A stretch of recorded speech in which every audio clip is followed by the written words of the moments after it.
Ya, Assalamualaikum warahmatullahi wabarakatuh. Selamat pagi anak-anakku. Kita bertemu kembali dalam pembelajaran secara peminatan, yang mana di masa pandemi ini kita harus melaksanakan pembelajaran jarak jauh ya.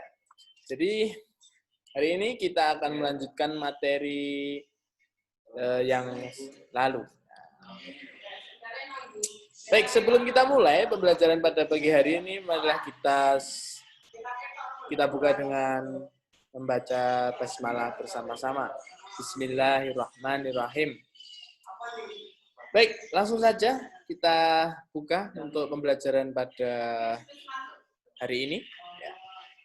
Karena jadwal yang sering berubah-ubah, jadi kita harus bisa menyesuaikan, dan dalam sejarah peminatan ini,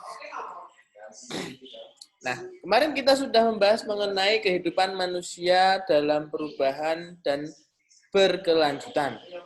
Nah, sekarang kita akan membahas mengenai keterkaitan peristiwa sejarah dan kehidupan masa kini.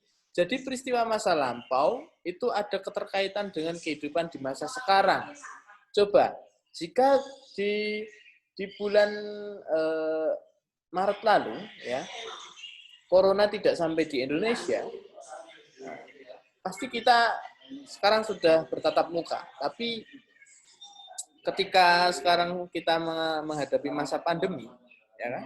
Menghadapi masa pandemi, jadi kita terpaksa harus ya pembelajaran jarak jauh seperti itu. Baik, kita lanjutkan. Peristiwa sejarah. Apa itu peristiwa sejarah? Nah, yaitu suatu peristiwa penting dalam kehidupan manusia yang terjadi pada masa lampau. Seharusnya ini tulisannya lampau, jangan lalu ya. Masa lalu itu tidak jauh, tapi kalau masa lampau itu sangat lama. Kemudian, pada dasarnya peristiwa sejarah itu telah lenyap di telan waktu, meskipun demikian, kisah atau ceritanya dapat terus dikenang. Kondisi ini memunculkan konsep sejarah sebagai kisah. Jadi, kalau ada orang yang cerita tentang masa lalunya, itu menjadi kisah, karena itu lenyap di telan waktu. Terkadang kita bisa terbuai dengan cerita itu, terkadang kita bisa tahu itu dibubuh-bubuhi atau fakta saja yang diberikan. Nah, kita lanjutkan. Peristiwa sejarah dipengaruhi oleh subjektivitas akibat faktor berikut. Nah, yang pertama adalah kepentingan. Jadi kalau ada orang cerita terus penuh dengan kepentingan, intinya cerita sejarah itu akan bercampur untuk keuntungan dia sendiri. Kemudian kelompok sosial budaya. Kelompok sosial budaya ini maksudnya adalah, ya kita tahu sepak bola di Indonesia. Siapa sih yang ingin menjelek-jelekkan sepak bola Indonesia? Pasti tidak ingin ya. Tapi ketika sudah menjadi klub, misalnya Persija, terus Persib, nah itu adalah kelompok sosial dan mereka akan saling terjadi benturan.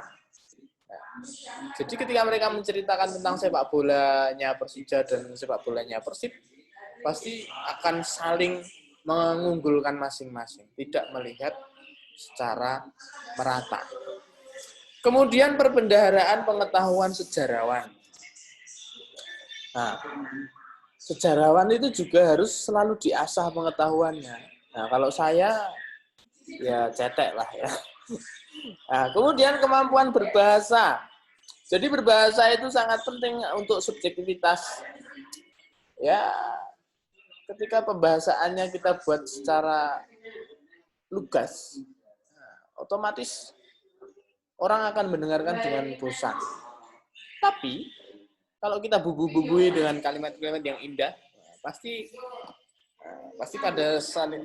pada mendengarkan ya. Nah, kemudian nilai-nilai yang dimiliki sejarawan. Coba kalau Pak Alim ngomongin, ya, Majapahit dulu begini, ya, beda dengan sejarawan misalnya profesor siapa gitu. Pasti lebih didengerin yang profesornya itu tadi. Kita lanjutkan.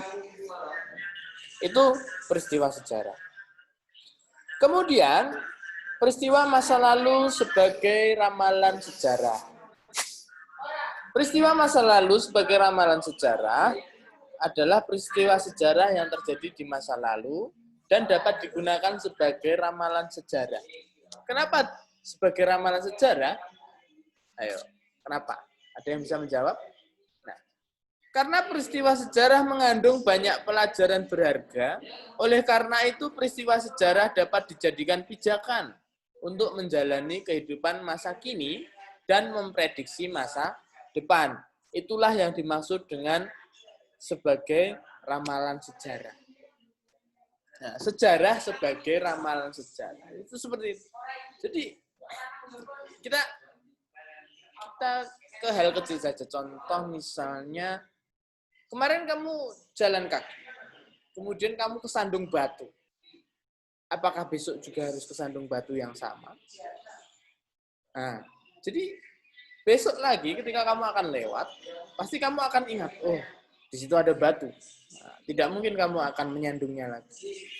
Nah, itulah kamu sudah melakukan ramalan sejarah, ya kan? Nah, seperti itu. Next. Kemudian pengaruh peristiwa masa lalu terhadap kehidupan masa kini. Pengaruhnya dari kehidupan masa lalu terhadap kehidupan masa kini. Nah, ini ada gambar di mana Presiden Soeharto ketika mengumumkan mundurnya Presiden Soeharto dari kursi pemerintahan, dari kepala negara. Kemudian terjadi peristiwa reformasi tahun 1998. Nah, setiap peristiwa itu selalu berkaitan dan berurutan, alias kronologis, urut. Nah, keterkaitan tersebut tidak lepas dari dimensi ruang dan waktu. Oleh karena itu, seseorang harus mampu memahami pembabakan waktu dalam peristiwa sejarah, periodisasi secara kronologis berurutan. Peristiwa masa lalu tersebut berpengaruh bagi kehidupan manusia pada masa kini dan masa depan. Coba kalau dulu Presiden Soeharto tidak mundur, mungkin sampai sekarang masih otoriter ya, turun-temurun, jadi kerajaan, bisa jadi. Apapun bisa terjadi. Tapi karena peristiwa sejarah, masa depan bisa kita prediksi. Nah, dari sini saya harap kalian mengerti apa itu peristiwa sejarah, apa itu peristiwa masa lalu sebagai ramalan sejarah, dan pengaruh peristiwa masa lalu terhadap kehidupan masa kini. Nah, kesimpulannya, pada pagi hari ini kalian sudah belajar apa itu peristiwa sejarah, yaitu peristiwa yang terjadi di masa lampau. Dan peristiwa sejarah itu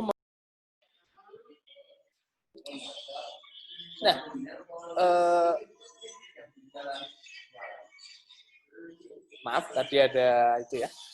Jadi kesimpulannya, sejarah itu bisa sebagai meramal masa depan dan peristiwa masa lalu mempunyai keterkaitan pengaruh terhadap kehidupan masa kini. Baik, untuk pembelajaran hari ini tugasnya kalian kerjakan LKS ya. Halaman 9 sampai halaman 11 ya, rom A dan rom B. Baik, saya harap tidak ada yang perlu ditanyakan. Terima kasih untuk hari ini. Kita akhiri dengan membaca hamdalah bersama-sama. Alhamdulillahirabbil alamin. Terima kasih. Banyak silap, mohon maaf. Wassalamualaikum warahmatullahi wabarakatuh.